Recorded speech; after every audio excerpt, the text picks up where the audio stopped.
Hi, இன்றைக்கி நம்ம கிர்னா அப்படிங்கிற ஒரு ஹிந்தி வார்த்தையை மைம், தும், ஆப், ஹம், யஹ், வஹ், ஏ, வே போன்ற வார்த்தைகளோடு சேர்த்து வாக்கியத்தில் எப்படி அமைக்கலான்னு ஆங்கிலத்திலும் தமிழிலும் பார்க்கலாம்.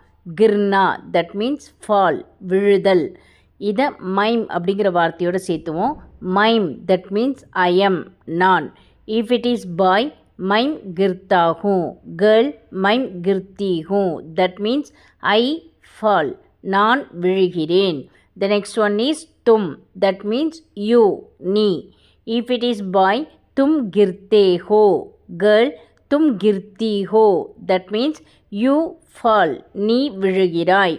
The next one is aap, that means you. We will use this while giving respect. நீங்கள்.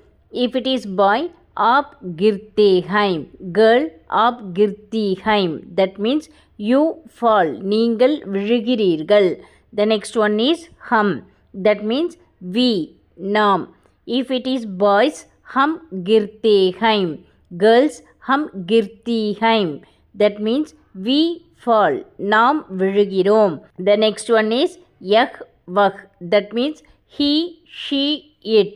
இவன், அவன், இவள், அவள், இது, அது. We will see the sentence. If it is boy, யஹ் கிர்த்தா hey.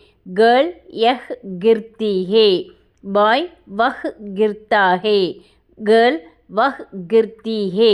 That means he falls, she falls, it falls.